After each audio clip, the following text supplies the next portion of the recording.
Hello，大家好，又嚟到 Micky 幸福家庭呢個頻道啦。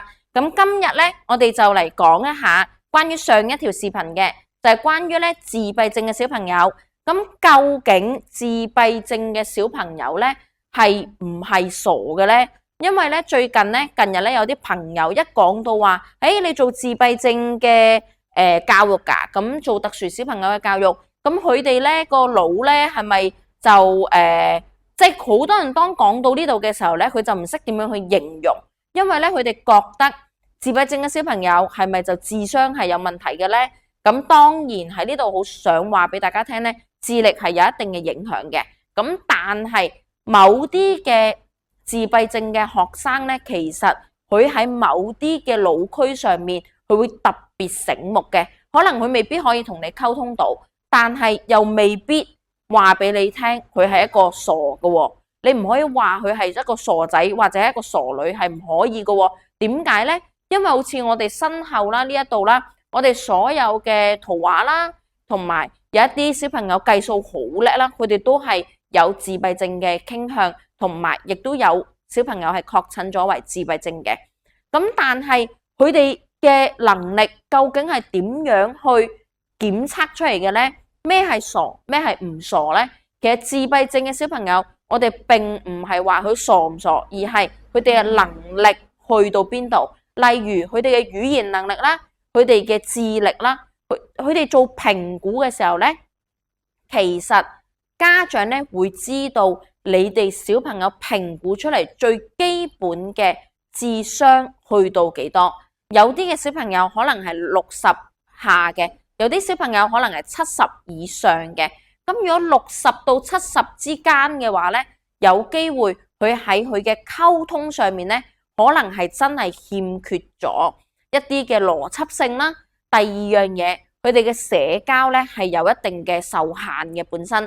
咁所以其實我哋講到呢一度呢，其實今日呢最主要想話俾大家聽，我哋唔好用傻定唔傻，個腦有冇問題呢啲嘅言語去分析究竟自閉症嘅小朋友佢係一個正常定係普通人。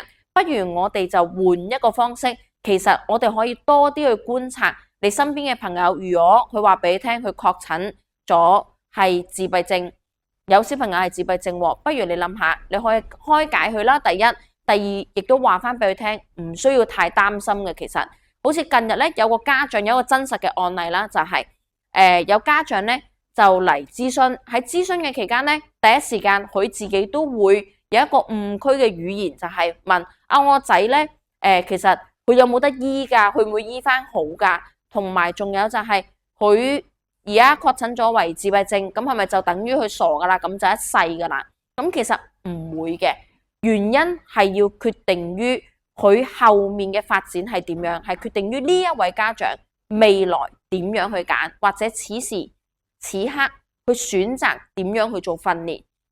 所以自閉症嘅小朋友係要早期干預，而且係要加密度、高強度、密集式訓練，就可以讓 ASD 嘅小朋友咧可以練習到佢嘅社交啦，第一啦，第二樣嘢生活嘅自理係最重要嘅，第三樣嘢就係外界社會嘅接觸嘅習慣。例如佢哋會有好多自己固執嘅行為，但係例如我哋去到圖書館，我哋就唔可以大叫啦。咁但係你都要俾佢嘗試喎。如果唔係，佢係唔會知道圖書館呢一個地方係唔可以大叫。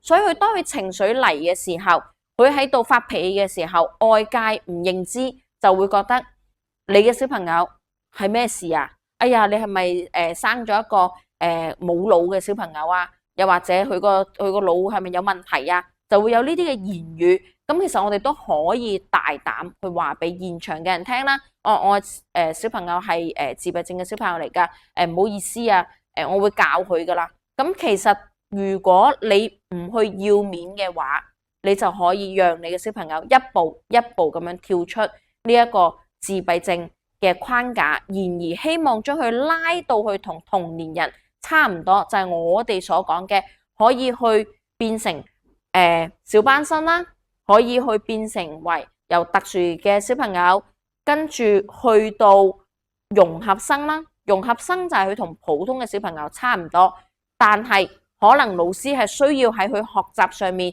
加多少少嘅幫助啦。例如係咩幫助呢？讀題啦。然而老師知道佢係融合生，融合喺邊一方面嘅情況下，老師可能唔會對佢有太高關於寫字啊、學習嘅要求啦。咁所以呢一啲都係可以幫助到自閉症嘅小朋友嘅。所以其實我哋唔應該不斷去將自閉症嘅小朋友去標籤咗啦，甚至乎未來都會拍多啲關於特殊學習需要嘅小朋友咧，其實都會有好多唔同嘅需要嘅，例如自閉症啦、過度活躍症啦，又或者係讀寫障礙啦呢一啲。咁佢哋得到呢一啲係咪就代表佢哋啱啱我哋所講嘅傻與唔傻嘅之間呢？其實我哋唔應該用呢樣嘢去定義，而我哋應該係要去關心嘅係佢喺邊一方面弱，我哋就去提升邊一方面。咁咧今日咧就分享到呢度啦。咁希望咧大家鏡頭前面嘅你哋咧，如果你哋身邊有朋友，又或者有呢一方面嘅學生學校，佢哋唔係太了解點樣去照顧自閉症嘅小朋友，又或者點樣去分析佢究竟可唔可以再提升上去，嚴唔嚴重呢？咁咧，大家都可以喺留言區嗰度留言啦。因為我哋過往咧，其實做自閉症嘅小朋友啦，特殊學習需要嘅學生啦，我哋其實都做咗有差唔多9年到10年嘅時間噶啦。咁我哋每一個學生，我哋都係有見證、有成功嘅案例，每一個都有。咁所以希望鏡頭前面嘅你哋可以見到呢一條視頻，亦都分享出去，點讚、收藏、關注、分享出去。咁呢，下次當我哋再有新嘅片嘅時候呢，你就會收到鐘仔，就會聽到我哋再最新嘅視頻啦。咁希望今日呢條視頻大家都會鍾意啦。歡迎大家多啲去留言，我哋會一個留言一個留言去覆你哋嘅。希望大家都可以去認知自閉症嘅小朋友。總結一下，自閉症嘅小朋友佢唔係傻噶，自閉症嘅小朋友係有佢哋嘅天賦。然而個重點係家長點樣去培育，老師點樣去培育。今日就到呢一度啦，拜拜。